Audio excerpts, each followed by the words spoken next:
Death in games. When talking about death, real death, it can be uncomfortable and quite depressing, honestly. But hey, when we're talking about death in video games, it's actually a completely different matter entirely. While we are largely past the old arcade style games with a limited number of lives, we still have death in video games and it's just as abundant as ever. Where real death is often quite jarring and taken with a melancholy tone, game death is more about a frustration, a simple roadblock on the road to success. One is permanent, the other a mild setback, usually. More on permadeath games later. The relationship a gamer has with death is completely foreign to someone who has never seen or heard of games, which would probably be very difficult to find such a person because even board games have similar concepts. Take chess, for example. While the nomenclature of today is to say that a piece is captured, it would not be wrong to say that a captured piece is killed in battle.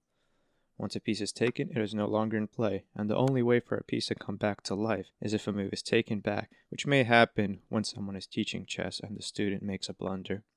Outside of taking a move back or cheating, a piece once captured is gone forever like in real life, but an understanding of how a piece may come back exists.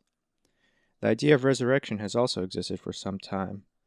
There are ancient writings that speak of resurrection, so the concept is far from new, from Achilles and Heracles to Lazarus and Jesus to Bodhidharma and Buddhism. The big difference is that in life, resurrection is considered a miracle or sacred. In games, it's ordinary and expected. There are three ways games handle death.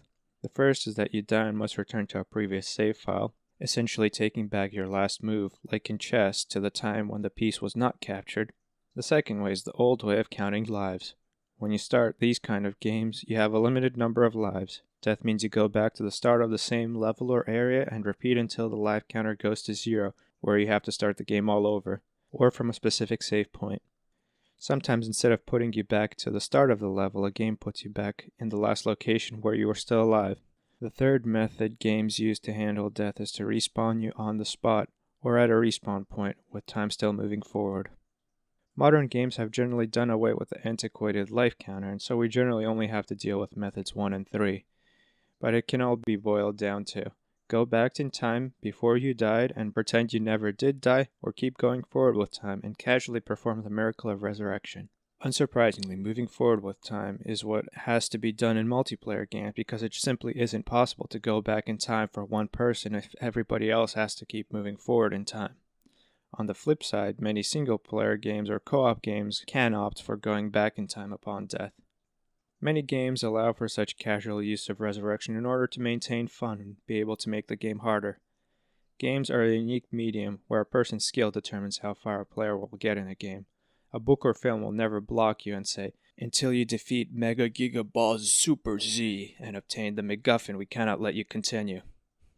Get good, scrub. As such, games where death is a possibility need to have the ability to undo death because death happens, a lot. But it also allows for challenge since generally speaking developers do not want you to play their game and not complete it. They want you to complete the game. If a player dies to a boss and is not able to retry at all, the player loses out on all the rest of the experience the developer spent years working on to make. So it's either make the game comically easy so that a majority of players can beat it without dying, or to allow for death to be a setback instead of a hard stop. Death is temporary. Progression is permanent. If a player finds a game easy or wants to add a challenge, there is of course the option for single life, be it as an in-game option or feature such as in the countless roguelikes with permadeath, or they can just call them deathless runs and do it themselves, or in the case of Pokemon where Pokemon never die and just faint because it's a kid's game, but nevertheless for a Pokemon the challenge is called a Nuzlocke run.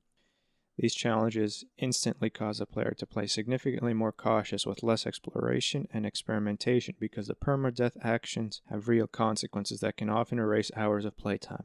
Because death has such little consequence in games, it allows people significantly more freedom at the cost of being less serious and tense. And that's a good thing. Now if only real life was like that.